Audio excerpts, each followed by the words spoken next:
नमस्ते दोस्तों, आपका वैल्यू एजुकेटर चैनल में स्वागत है। जहां आप सीखते हो स्टॉक मार्केट में निवेश करके आप कैसे पैसे बना सकते हो।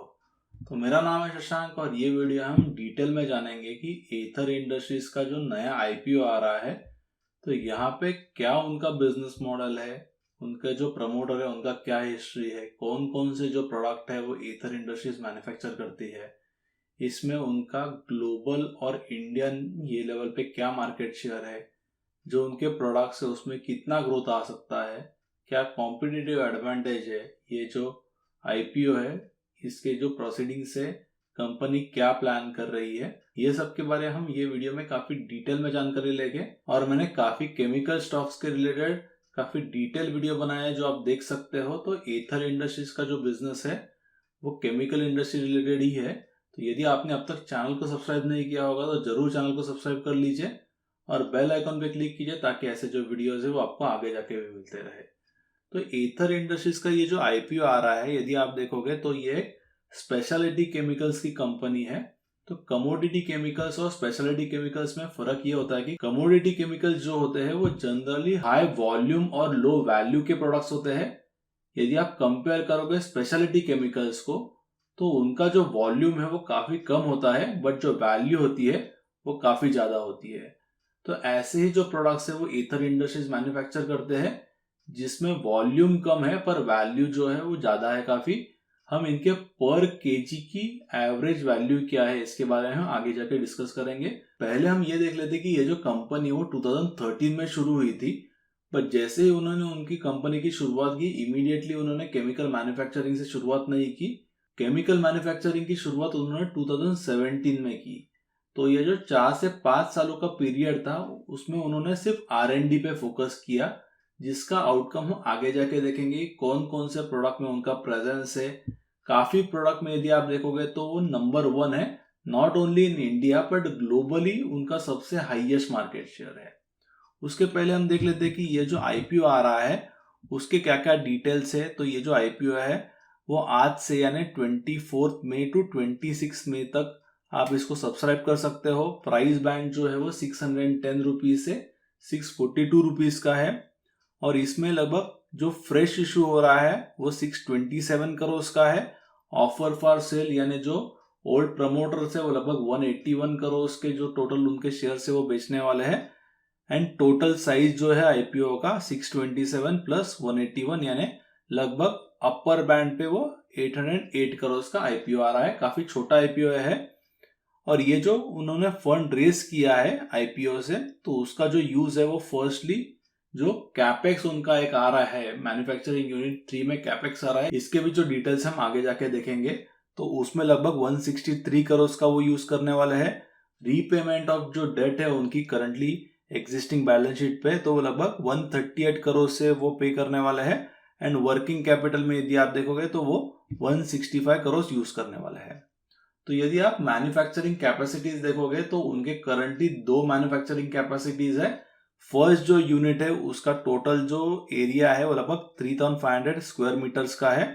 एंड इसका जो यूज है वो generally R&D activities, analytical sciences, pilot plant, CRAM facility and hydrogenation facility यहाँ पे यूज होता है। क्रैम्स यानी contract research and manufacturing services, इसके रिलेटेड मैं ये वीडियो में आपको डिटेल में बताऊंगा। जरूर ये जो वीडियो है वो कंप्लीट देखिए ताकि आपको कंप्लीट अंडरस्टैंडिंग मिल जाएगा। और उसके बाद में जो सेकेंड मैन्युफैक्चरिंग फैसिलिटी है उसका जो एरिया है वो लगभग 10,500 स्क्वायर मीटर इतना है और यहाँ पे एक्चुअल में प्रोडक्शन होता है, लार्ज स्केल प्रोडक्शन होता है। उनके बिजनेस के बारे में हम आगे जाके डिटेल में डिस्कस करेंगे कि कौन कौन से सेगमेंट्स आते हैं। उसमें से एक जो सेगमेंट है वो लार्ज स्केल मैन्युफैक्चरिंग का सेगमेंट है। एंड आगे जाके वो मैन्युफैक्चरिंग फैसिलिटी 3 और 4 सेटअप करने वाले हैं। तो जो आईपीओ के जो उन्होंने फंड रेस का प्लान किया है तो उसमें से लगभग 163 करोड़ जो है वो यूज होने वाला है मैन्युफैक्चरिंग फैसिलिटी 3 में। टोटल कैपेक्स का अमाउंट 190 करोड़ का है। इसके अलावा उन्होंने एक लैंड भी लिया है पानोली गुजरात में, जो टोटल उसका एरिया यदि आप देखोगे तो 1,26,000 स्क्वायर मीटर इतना है। एंड यहाँ पे एग्जिस्टिंग जो एरिया है उससे लगभग ये जो नया लैंड उन्होंने लिया है वो 12 to 13 टाइम्स ज्यादा है। तो यहाँ पे कंपनी का फ्यूचर का प्लान यही है कि एक बार लैंड मिल जाएगा तो धीरे धीरे करके वो यहाँ पर प्लांट्स ला सकते हैं जिससे उनके आगे की फ्यूचर की जो ग्रोथ है या रेवेन्यूज है उसमें काफ़ी अच्छी ग्रोथ आ सके। एंड इसके बाद में फिर यूनिट 4 का भी उन्होंने प्लान किया है, जिसमें लगभग 250 करोड़ का जो कैपेक्स है इसके रिलेटेड उनका प्लान है। बट इसके रिलेटेड मे बी जो मैनेजमेंट है वो और एक बार फंड रेज कर सकती है, मे बी क्यूआईपी कर सकती है, क्योंकि करंटली उनका जो टोटल आफ्टर आईपीओ स्टेक होगा मैनेजमेंट का वो लगभग 87% का है। एंड 3 इयर्स में उनको मैंडेट ये है कि ये रिडक्शन करके 75% करना है, इसीलिए वो आगे जाके कुछ क्यूआईपी भी कर सकते हैं ये सेकेंड प्लान के लिए। बट इमीडिएटली प्लान नहीं है, मे बी इसके लिए 1 या 2 साल के बाद वो प्लान करेंगे फॉर क्यूआईपी या एडिशनल जो फंड रेज है उसके रिलेटेड। अभी डिटेल्स देख लेते हैं कि मैनेजमेंट के रिलेटेड एंड बिजनेस के रिलेटेड। तो ये जो कंपनी है उसका जो यदि आप प्रमोटर देखोगे या फाउंडर देखोगे, इनका नाम है अश्विन देसाई। तो उन्होंने जो आईसीटी यानी इंस्टीट्यूट ऑफ केमिकल टेक्नोलॉजी यहाँ से पास आउट किया है। और इंटरेस्टिंग चीज ये है कि उन्होंने आप देखोगे तो अनुपम रसायन, ये जो काफी एक फेमस कंपनी है, काफी अच्छे रिटर्न्स भी दिए है मार्केट में, तो वो फाउंडिंग मेंबर थे और इसके अलावा चेयरमैन एंड मैनेजिंग डायरेक्टर भी रहे हैं 2013 तक अनुपम रसायन का जो कंपनी है उसमें। तो यहाँ पर उसके बाद में उनके जो बेटे हैं डॉक्टर अमन देसाई, वो करंटली मैनेज कर रहे हैं कंपनी को, वो भी आईसीटी से पास आउट है। उसके बाद में उन्होंने पीएचडी किया है। एंड सबसे इम्पोर्टेंट ये है कि उन्होंने डाउ केमिकल जैसे जो कंपनीज है उसमें लगभग उनको 3 इयर्स का एक्सपीरियंस है related to process development in core R and D, जिसका जो यूज है वो अभी वो खुद के कंपनी में कर रहे हैं। यदि आप कंपनी के स्ट्रेंथ देखोगे तो मैनेजमेंट कह रही है कि उनका जो बिजनेस है वो काफी डिफरेंशिएटेड बिजनेस है। उनका जो फोकस है वो मेनली आर&डी पे है एंड आर&डी में अलग अलग जो प्रोडक्ट्स है वो डेवलप करके they will take the leverage and इससे ही आगे जाके उनकी फ्यूचर की ग्रोथ जो है वो आ सकती है। टेक्नोक्रेट मैनेजमेंट से इसके अलावा strong and consistent financial performance पर भी उनका फोकस है और अब तक उनका जो परफॉर्मेंस है वो काफी अच्छा रहा है। वी विल सी कि फ्यूचर में उनका जो परफॉर्मेंस है वो कैसे रह सकता है। अभी हम जो फार्मा की वैल्यू चेन है उससे शुरुआत करेंगे और यहाँ पे जो एथर इंडस्ट्रीज है वो कौन से एग्जैक्टली प्रोडक्ट मैन्युफैक्चर करते हैं इसके बारे में डिटेल में जानेंगे। तो यदि आप फार्मास्यूटिकल जो फाइनल एंटिटी होती है जिसको फिनिश डोसेज फॉर्म यानी एफडीएफ कहा जाता है, बट इसका जो मैन्युफैक्चरिंग की शुरुआत है वो की स्टार्टिंग मटेरियल से होती है या एकदम बेसिक केमिकल से होती है। उसके बाद में इंटरमीडिएट्स आ जाते हैं और इंटरमीडिएट्स के बाद में एपीआई यानी एक्टिव फार्मास्यूटिकल इंग्रेडिएंट्स आ जाते हैं। तो एथर इंडस्ट्रीज जो कंपनी है वो एक्चुअल में इंटरमीडिएट्स मैन्युफैक्चर करती है which comes after very basic chemicals. तो यहाँ पर यदि आप देखोगे, जैसे कि मैंने आपको पहले बताया, difference between commodity chemicals and speciality chemicals. तो कमोडिटी केमिकल्स की वैल्यू कम होती है, जैसे कि आप यहाँ पे देख सकते हो, which is 200 to 300 rupees per KG. Speciality chemicals जो रेगुलर है उससे थोड़ी ज्यादा होती है, 400 to 700 केजी। एंड एथर ये क्लेम कर रहा है कि उनके जो स्पेशलिटी केमिकल्स है उनकी जनरली एवरेज जो प्राइस है वो पर केजी के लगभग 1440 रुपीज है, विच इज क्वाइट हाई। इसके अलावा और एक इंपॉर्टेंट चीज है by which you can differentiate between speciality chemicals and commodity chemicals. तो केमिकल्स में यदि आप देखोगे तो N-1, N-2 ऐसा N-5, 10 तक कहा जाता है। तो इसका मतलब यह है कि फाइनल प्रोडक्ट मैन्युफैक्चर करने के लिए कितने स्टेप्स का जो है वो केमिस्ट्री है। Generally commodity chemical starting materials होते हैं तो उसमें ज्यादा जो है वो स्टेप्स नहीं होते हैं, स्पेशलिटी केमिकल्स में बहुत ज्यादा स्टेप्स होते हैं। तो अभी हम डिस्कस करते हैं उनके 3 अलग अलग जो बिजनेस सेगमेंट्स है इसके रिलेटेड। तो यदि आप यहाँ पे देखोगे तो एथर इंडस्ट्रीज के 3 बिजनेस सेगमेंट है।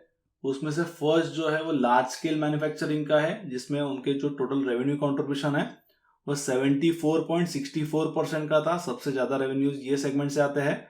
सेकेंड जो है वो क्रैम्स है यानी contract research and manufacturing services, जिससे लगभग 8.08% के रेवेन्यूज आए थे। और ये जो डेटा है वो H1 2022 का है यानी सितंबर 2021 तक का। एंड जो उनका थर्ड सेगमेंट है दैट इज कॉन्ट्रैक्ट मैन्युफैक्चरिंग। तो यहाँ से जो रेवेन्यूज है वो लगभग 15.98% के आते हैं। अभी हम एक एक जो सेगमेंट है इसके बारे में थोड़ी डिटेल में डिस्कस कर लेते हैं। तो पहले हम क्रैम से शुरू करेंगे, which is contract research and manufacturing services. तो यहाँ पे वो कौन कौन से सर्विसेज प्रोवाइड करते हैं, वो कॉन्ट्रैक्ट रिसर्च करते हैं, पायलट जो प्लांट है उसको सेटअप करके उसको स्केल अप करते हैं, देन कॉन्ट्रैक्ट मैन्युफैक्चरिंग करते हैं, and technology and process development करते हैं। यहाँ पे रेवेन्यू कंट्रीब्यूशन के आप डिटेल्स देख सकते हो फ्रॉम 2019 तो मैंने H1 2022 तक प्लॉट किए हैं, तो लगभग 8 to 10% की जो रेवेन्यूज है वो क्रैम्स ये जो सेगमेंट है उससे आता है। अभी यदि आप उनके कस्टमर्स देखोगे तो यहाँ पे अदामा ग्रुप जो इसराइल का है, अल्टाना एजी ये जर्मन कंपनी है, या इसके बाद BYK केमी एक जर्मन कंपनी है, कनेक्ट केमिकल्स ये भी एक जर्मन कंपनी है, and then there are many other chemical companies. तो यहाँ पे ये है कि ये जो क्रैम सेगमेंट है उसमें जनरली वो नॉन फार्मा रिलेटेड जो प्रोडक्ट्स है वो मैन्युफैक्चर करते हैं, mostly agrochemicals and polymer based अलग अलग जो प्रोडक्ट्स है ये मैन्युफैक्चर करते हैं। कौन कौन से वो प्रोडक्ट मैन्युफैक्चर करते हैं, कौन कौन से सेगमेंट्स आ जाते हैं, इसके बारे में आगे जाके डिस्कस करते हैं। पर आगे जाने के पहले मैं आपको क्रैम्स रिलेटेड काफी डिटेल में बताऊंगा, क्योंकि क्रैम्स रिलेटेड आप यदि देखोगे तो ये जो टर्म है वो काफी वाइडली यूज हो रहा है फिलहाल में, काफी एक बज़वर्ड बन गया है। और यहाँ पे जो एक्चुअल में क्रैम्स है which is a very speciality cramps, that is NCE based cramps. तो NCE यानी new chemical entity based cramps. तो यहाँ पर एक्चुअल में जो ईथर ये कंपनी है, मुझे नहीं लगता कि they are into NCE based CRAMS, they are generally into जो ऑलरेडी जेनेरिक प्रोडक्ट है उसके रिलेटेड ही वो क्रैम्स करते हैं। कुछ रिसर्च करते रहे कि उसके प्रोसेस रिलेटेड या वो प्रोडक्ट डेवलपमेंट करने के लिए वो हेल्प करते हैं, और एक बार वो प्रोसेस सेटअप हो गया तो यहाँ पे बाद में आगे जाके वो बल्क या कमर्शियल जो मैन्युफैक्चरिंग वो करते हैं। NCE बेस्ड थोड़ा क्रैम्स अलग है, आप सुवेन फार्मा जैसा रेफरेंस ले सकते हो। क्रैम्स के रिलेटेड मैंने ऑलरेडी काफी डिटेल में वीडियो क्रिएट किए हैं जो आप देख सकते हो।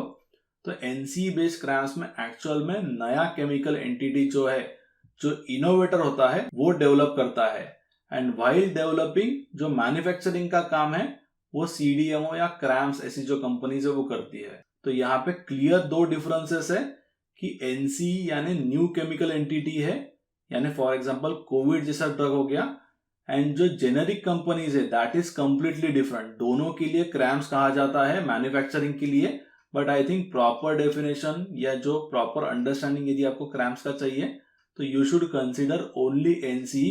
एक्सेप्ट जो NCE बेस्ड क्रैम्स होता है जो बाकी कोई भी कंपनी करती है, तो उसमें कुछ ज्यादा मजा नहीं है क्योंकि उसमें कोई कॉम्पिटिटिव एडवांटेज नहीं है। NCE बेस्ड जो क्रैम्स है उसमें काफी नीश सेगमेंट है, वो वहां पे मैक्सिमम 2 से 3 कंपनी ज्यादा से ज्यादा हो सकती है जो इनोवेटर अपॉइंट करता है for their manufacturing needs. But जो जेनेरिक जो क्रैम्स है या जो नॉन NCE बेस्ड क्रैम्स है तो वहां पे काफी ज्यादा कंपटीशन हो सकती है, और इसीलिए ही क्रैम्स का अंडरस्टैंडिंग आना बहुत इंपॉर्टेंट है, और इसीलिए मैंने आपको काफी डिटेल में बताया। यदि आपको और ज्यादा डिटेल में जानकारी चाहिए होगी तो आप मेरा फार्मा सीरीज का जो एक सीरीज मैंने क्रिएट किया है लगभग 4 वीडियोस का, वो जरूर देखिए, चैनल पे वो अवेलेबल है। इसके बाद में जो उनका नेक्स्ट सेगमेंट है that is large scale manufacturing. तो जनरली क्या होता है कि molecules which are developed into CRAMS business segment for customers have the potential to convert into regular commercial supplies and become large scale manufacturing processes. Most of the time जो volume है वो थोड़ा कम हो सकता है, बट एक बार जो particular उनका प्रोसेस वो अप्रूव कर लेते हैं उनके जो कस्टमर्स है, उसके बाद में बड़ा मैन्युफैक्चरिंग जो है वो पॉसिबल है। इसीलिए इनिशियली क्रैम्स में टेस्टिंग होता है, R&D होता है, एंड बाद में जो कमर्शियल मैन्युफैक्चरिंग है उसकी शुरुआत होती है। तो पहले R&D आता है, बाद में पायलट प्लांट डाला जाता है, एंड उसके बाद में लार्ज स्केल मैन्युफैक्चरिंग जो है उसकी शुरुआत होती है। लार्ज स्केल मैन्युफैक्चरिंग से ईथर इंडस्ट्रीज के सबसे ज्यादा रेवेन्यूज आते हैं जो लगभग 75 to 82% के हैं। और उसके बाद में उनका और एक सेगमेंट है विच इज कॉन्ट्रैक्ट मैन्युफैक्चरिंग। तो कॉन्ट्रैक्ट मैन्युफैक्चरिंग में सिर्फ मैन्युफैक्चरिंग का काम होता है, क्रैम्स में जो R&D है वो भी होता है। तो यहाँ पर यदि आप देखोगे तो short term and long term जो मैन्युफैक्चरिंग जो सर्विसेज है, exclusive and non exclusive arrangements में वो काम कर सकते हैं। और ये जो कॉन्ट्रैक्ट मैन्युफैक्चरिंग का जो सेगमेंट है उससे जो रेवेन्यूज यदि आप देखोगे तो लगभग वो 16 to 20% के है। और यहाँ पर भी जो कस्टमर्स है आप यहाँ पे देख सकते हो, तो इंडियन जो कस्टमर्स है उसमें जो फार्मास्यूटिकल कंपनीज है जैसे कि दिवीज लैब है, डॉक्टर रेड्डीज या UPL जैसे जो एग्रोकेमिकल बेस्ड कंपनीज है वो यहाँ पर उनके कस्टमर्स हैं। तो जनरली इसको टोल मैन्युफैक्चरिंग कहा जाता है या जॉब वर्क कहा जाता है, जिसमें क्लाइंट का जो भी रिक्वायर्ड क्वांटिटी होता है वो सिर्फ ये मैन्युफैक्चर करके देते हैं। बट यहाँ पे इतना ज्यादा कोई एंट्री बैरियर्स नहीं है। R&D एक्सपेंस यदि आप देखोगे as a percentage of their revenues तो यहाँ पे काफी ज्यादा है। केमिकल कंपनीज में इतना जनरली R&D नहीं होता है, बट हमें ये भी देखना है कि ये जो कंपनी है उसका बेस काफी छोटा है, एक स्मॉल कंपनी है ये, इसीलिए हमें एज अ परसेंटेज में वो ज्यादा दिख सकता है, लगभग 4 to 5% का है। बट मैनेजमेंट ये भी कह रही है कि as and when they will grow still they will able to maintain that high percentage expenses on R&D। तो मैनेजमेंट थोड़ा टेक्नोक्रेट है, थोड़ा R&D फोकस मैनेजमेंट है। कस्टमर्स के यदि आप सेगमेंट्स देखोगे यानी कौन कौन से सेक्टर से उनके रेवेन्यूज आते हैं, तो फार्मास्यूटिकल का 65% यानी सबसे ज्यादा कंट्रीब्यूशन है। बाद में एग्रोकेमिकल्स लगभग 21% है। Then material science, high performance products, coating, ये अलग अलग जो सेक्टर्स है उसमें उनके प्रोडक्ट्स जाते हैं। अभी हम थोड़े डिटेल में जो उनके प्रोडक्ट्स है इसके बारे में डिस्कस करते हैं। तो उनका जो फर्स्ट प्रोडक्ट है दैट इज OTBN, उसमें यदि आप देखोगे तो लगभग 5 जो अलग अलग APIs का मैन्युफैक्चरिंग है वो ये प्रोडक्ट से होता है, जिसमें वैल्सर्टन, लोसर्टन, ओल्मेसर्टन, टेमिसर्टन एंड कैंडेसर्टन ऐसे अलग अलग 5 APIs है, जिसमें OTBN का जो CAGR है वो लगभग 12.3% का है, जो एथर इंडस्ट्री जो कंपनी वो मैन्युफैक्चर करती है। एंड हर एक प्रोडक्ट का जो CAGR के डिटेल्स है मैंने यहाँ पर बॉटम में दिए है सर्कल के अंदर, जो आप देख सकते हो। इसके बाद में अभी हम उनके और प्रोडक्ट्स के बारे में देखते हैं। तो 4-MEP उनका एक प्रोडक्ट है जिसकी जो लास्ट 5 साल की ग्रोथ है वो लगभग 2.7% की है, जिससे जो API बनता है दैट इज मेट्रोप्रोनोलॉल। सिमिलरली उनका और एक प्रोडक्ट है जिसका वो 2 स्टेप बैक जाके प्रोडक्शन करते हैं, starting from 2CEE to HEEP, and वहां से 2 APIs मैन्युफैक्चर होते हैं विच इज क्वेंटापाइन एंड हाइड्रोक्साइन।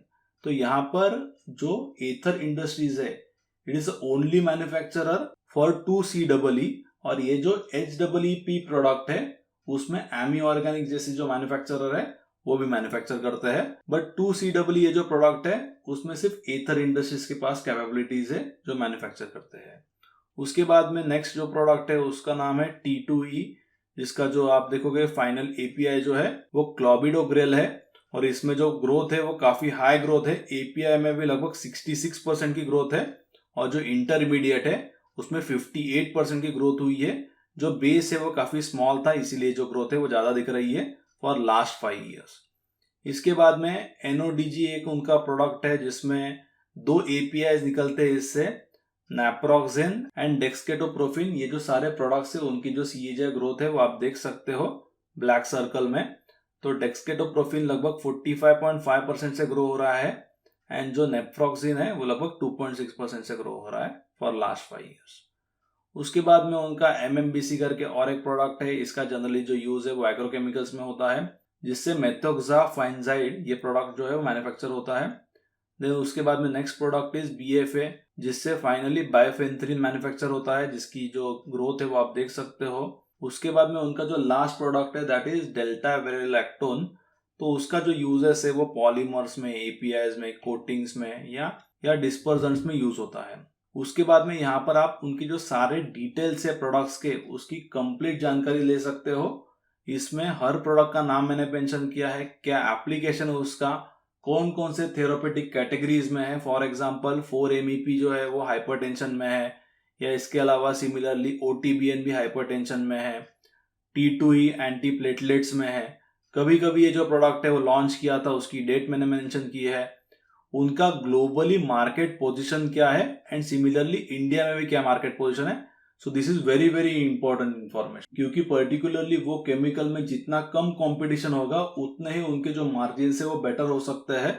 तो उनके काफी ऐसे जो प्रोडक्ट्स है उसमें they are the sole manufacturer in India, and globally भी मोस्ट ऑफ द प्रोडक्ट्स में वो लीडर है। टोटल ये जो कंपनी वो 24 प्रोडक्ट्स मैन्युफैक्चर करती है।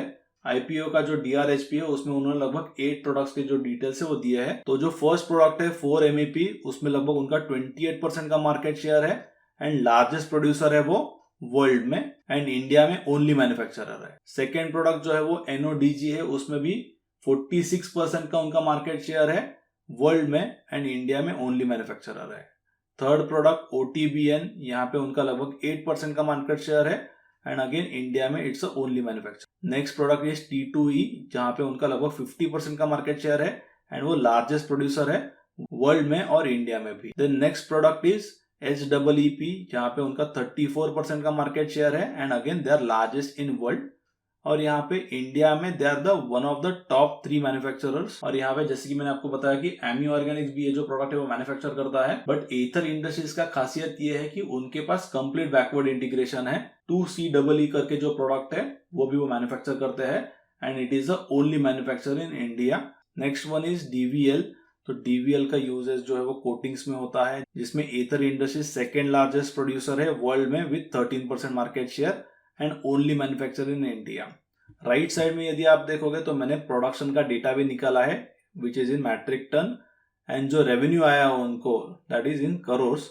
तो रेवेन्यू डिवाइडेड मैट्रिक टन मैंने पर केजी का भी डिटेल्स निकाले हैं एंड कौन कौन से कॉम्पिटिटर्स है उसके भी डिटेल्स है। तो मोस्ट ऑफ द जो कॉम्पिटिटर है in case of Aether industries वो चाइना बेस्ड कॉम्पिटिटर्स है, बट एथर इंडस्ट्री ने यहाँ पर इंपोर्ट सब्स्टिट्यूट ये जो पर्टिकुलर स्ट्रेटेजी है उसका यूज किया है and now they are the largest manufacturer in most of the products in actual whole world. तो that is a significant achievement. Customer concentration यदि आप देखोगे तो FY21 में लगभग 19.38% के रेवेन्यूज आते थे। उनके टॉप कस्टमर से वो थोड़ा अभी कम हो गया, लगभग 16% का है in first half 2022। Similarly top 10 and top 20 में देख सकते हो तो लगभग टॉप 10 सिमिलर है, टॉप 20 से लगभग 74 to 76% के रेवेन्यूज आते हैं। जोग्राफिकली आप उनके रेवेन्यूज का स्प्लिट देखोगे तो मोस्टली जो रेवेन्यूज है वो इंडिया से आते हैं विच इज 37%, एंड बाद में डीम्ड एक्सपोर्ट से 12% एंड इंडियन SEZ से लगभग 7% के रेवेन्यूज आते हैं। तो यदि आप देखोगे तो 50-50 यहाँ पर बाइफर्केशन है। इंडियन रेवेन्यूज जो है वो 50% के हैं एंड जो एक्सपोर्ट के रेवेन्यूज है वो लगभग 50% के हैं। अभी हम फाइनेंशियल डिटेल्स देख लेते हैं। तो यदि आप उसमें रेवेन्यूज देखोगे तो 2019 में सिर्फ 200 करोड़ के रेवेन्यूज थे, जो 2021 में 453 करोड़ के हो गए एंड फर्स्ट हाफ में लगभग उन्होंने 300 करोड़ के जो रेवेन्यूज है वो ऑलरेडी अचीव कर लिए हैं। एबिटा जो 50 करोड़ का था लगभग 2019 में एग्जैक्टली 49.6 करोड़ का था, वो ऑलरेडी डबल हो चुका है विथ 116.1 इन 2021 एंड H2 में यदि आप देखोगे तो 91 करोड़ का ऑलरेडी एबिटा जो है वो उन्होंने अचीव किया है। तो मे बी 170-180 करोड़ तक वो यहाँ पे जा सकते हैं फुल फाइनेंशियल ईयर में। एबिटा मार्जिन भी यदि आप देखोगे तो वेरी गुड एबिटा मार्जिन लगभग 25% से ज्यादा ही है। 2022 के फर्स्ट हाफ में they have touch about 31%। PAT यानी प्रॉफिट आफ्टर टैक्स आप यहाँ पे देख सकते हो तो 23.3 करोड़ का था 2019 में एंड फर्स्ट हाफ में लगभग 57.5 करोड़ का हो गया। That is very good achievement. ROC generally 25% up again. H1 का जो है वो उन्होंने एनुअलाइज नहीं किया है। यदि EBIT लगभग उतना ही आता है तो ROC जो है वो 34% के आसपास हो सकता है।